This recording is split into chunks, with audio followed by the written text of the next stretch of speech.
Why doesn't the Dharma protectors manifest during the cultural revolution, which the monasteries was destroyed? Why doesn't Dharma protector manifest during SARS? Why doesn't Dharma protector manifest during HIV? Why doesn't Dharma protector manifest in your life to avoid people you love from dying? That's the result of people's karma. That's collective karma manifesting. So, the Dharma protector's job is not to stop collective karma from manifesting. The Dharma protector's job is to help you attain enlightenment. So, if you don't do practice, if you don't do meditation, you don't purify your karma, all those things will come. All those things will come. People have asked the Dalai Lama many times, how come during the time in Tibet, why they don't manifest? Of course they have manifested. You see the Dharma growing all over the world. Their job is not to protect the country. Why would they be biased toward Tibet? Why would they be biased toward Tibet? They're not biased toward a country. They're not biased toward a person or a people or a race. They specifically are functioning to increase Dharma and Dharma attainments. The Dharma is growing. In fact, with the Tibetan Lamas leaving Tibet, Dharma has grown all over the world. So in fact, was it a disaster or was it a blessing? You have to think carefully. They will not be biased toward a country. So lowly, normal people think like that. Oh, why? High Lamas won't think like that. Now, in regards to a Dharma protector being, can be a yidam, technically, yes. A Dharma protector can be a yidam according to Khyentse Rinpoche. Technically, yes. But presentation-wise, you will not take them as a yidam practice. But in the Dharma protector's prayers, an enlightened one such as Setra, you will say to him, you are my guru, you are my yidam, you are the Dharma, you are the Sangha. You embody the three jewels. I surrender to you. You will say that to someone like him. You will say that. To an ordinary Dharma protector that's not enlightened like Ne Chung, you will not say things like that. You will more praise him about his activities and how he swore and his courage, his qualities. You will not take refuge and you will not talk about qualities of taking refuge. So what happens is, if you think of Setra as the embodiment of the Guru, Buddha, and Yidam, yes, you can according to Khyentse Rinpoche. You can. But presentation-wise, in the sadhanas, it is more about invocation and propitiation as opposed to meditation. Although Setra's puja has meditation, but the meditation is not about transforming your winds and your channels to that of an enlightened deity.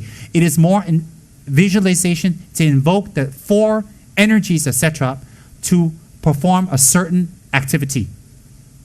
So therefore, the pujas of Setra doesn't contain the meditational manual to meditate to become a deity, such as that of Vajrayogini, such as that of Tara, or such as that of Hiruka or Yamataka. So presentation-wise, you would not take them as a yidam. Presentation-wise, you would take a yidam as a yidam. But ultimately, they're the emanations of the yidam anyway. Okay? A yidam, if you have chosen a teacher and you follow your teacher well and you're very committed to your teacher will select a yidam for you. If you're not very committed and you are always window shopping, you run here, run there, run here, run there, you pick your yidam, you get one, you give another one, get another one, then it become like that. But if you're very committed and you follow a teacher all the way, no matter what, then he will assign a yidam for you, you will practice it, you will get the result. Why? If we don't have time to practice one yidam well, where will we have the time to practice two? Whatever is promised in one yidam, you think another yidam don't have the same power? All yidams have the same power.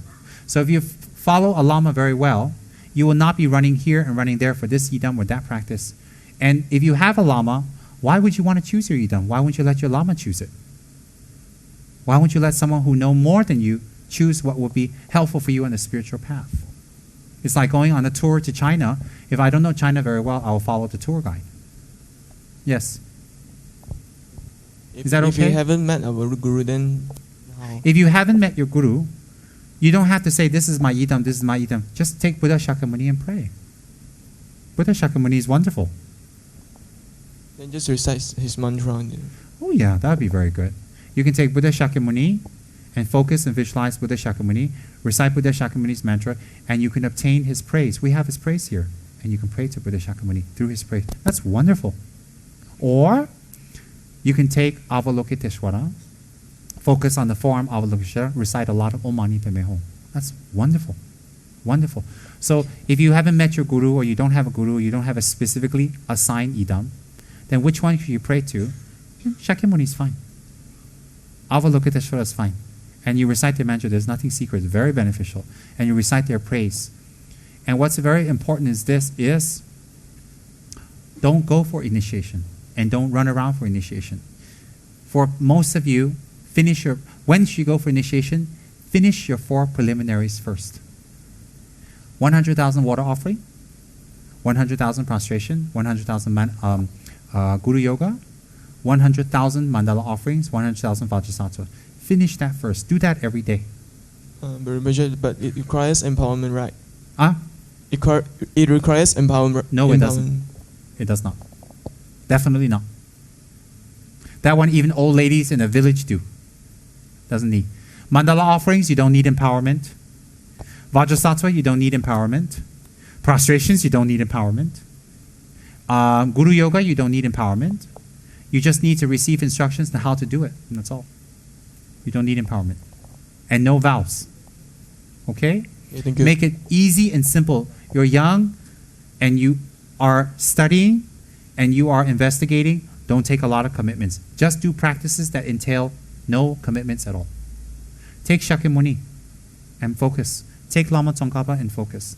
Or take Avalokiteshvara, whatever you like. Focus and pray, because all of them are the same. What you like. And then practice 5 preliminaries with them.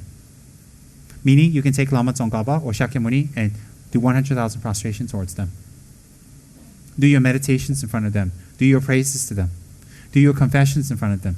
You can do it all in front of them. That's very good. Understand? Very good.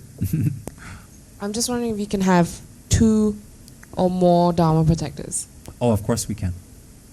Of course we can. Why not? When would you need 2, or when would you You don't. just need That's 1? up to you. If you like it, you do more. Okay. It's like this. If your best friend is the Prime Minister of Malaysia, can you have your best friend as Singapore Minister also? When? When he hops along. Can you have also the Prime Minister of England to be your friend too? When? No problem. But ultimately, if you have one and you follow it well, you don't need so many. You don't need some. When or what? This one cannot. For example, I have to do 4-face Mahakala because it belongs to my Kamsen. I have to do Setra because it belongs to my monastery. And my previous lives invoked Benden Lhamo strongly. I was advised by my gurus many times in the past to invoke on Benden Lhamo. So I know it's correct because when I was a very small boy in America, I saw a tanka of Benden Lhamo and I freaked out. I just said, who's that? What's that? And I asked the monks, I got the mantra. So when I was very young, out of all the Dharma protectors, I used to do Benden Lhamo tremendously on my own. So what happens is now, Mahakala is for my Kamsen, so whatever work I want to accomplish for my Kamsen, I invoke Mahakala. For the monastery, etc. For you guys, etc. And on top of that, Benden Lhamo. So it all came along. So with me, I got a bandwagon of all of them. How big we visualize is up to us. Sorry, if you do like another Dharma protector, do you need to have permission or initiation or anything, or can you just do their mantra? Or does it depend on the protector?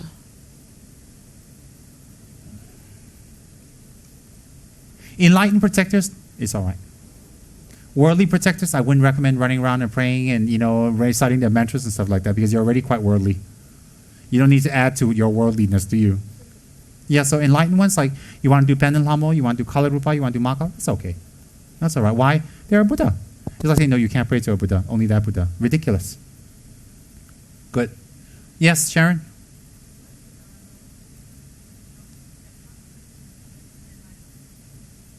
Oh, the Dalai Lama used not Setrap or used Mahakala, all that stuff, because when our country was first converted to Buddhism by Guru Rinpoche installed this Pehar or Nechung to assist the Dalai Lamas. So he was given to the Dalai Lamas to be his lapdog, literally, to help. So the Dalai Lama has a special connection due to this promise by Guru Rinpoche. So it's not Dalai Lama's choice. The Dalai Lama's personal protector is Pandit Lamo. Personal. Why would an enlightened being like His Holiness the Dalai Lama need to consult an oracle for divinations and whatnot? That one I have no idea. I have no idea at all. But the Dalai Lama consults them and keeps them active. My thinking keeps them active is because in between the Dalai Lamas, the government and the people need help. And there are a lot of people who consult them who also need help. And the Dalai Lama is beyond his capacity to answer everybody's question. So I would think that the Dalai Lama is not actually asking questions for himself. I think it's asking people. And I'm sorry to say, and you listen very carefully, there are many people who approach the Dalai Lama who feign faith, who feign respect, but they also have very big egos, very arrogant, and they also don't listen to what he's saying. There are many people like that. Hence the fall of Tibet. Many ministers are well known to be very crooked. Many. So His Holiness is not asking things for his personal. See, when he asks the protector for them and for others, he would hope that they would believe the deity more. Do you understand? That's one. Second is to keep the continuity for in-between incarnations and for many, many questions that he doesn't have the time to answer. In fact, the Dalai Lama doesn't just consult the oracles. He also has divination masters of different lineages where the divinations are given to him because he doesn't have time. This is my conclusion. I didn't get this from anywhere. But that sounds pretty much logical, right? Because I thought about that too.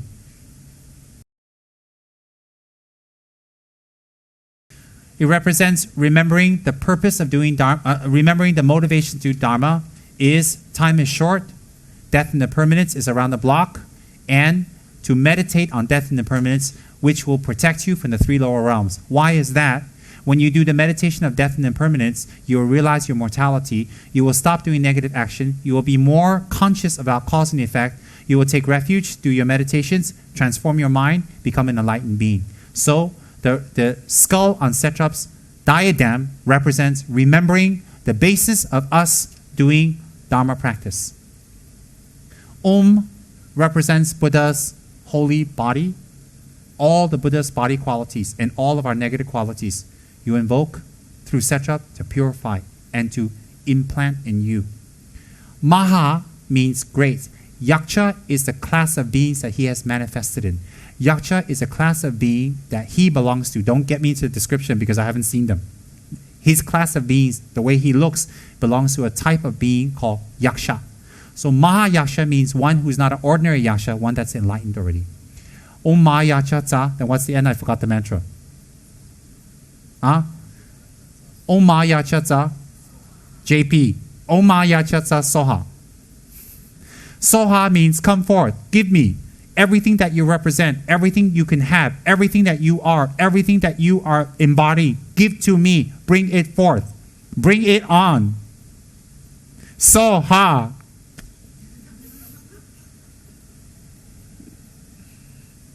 Something like that. Questions?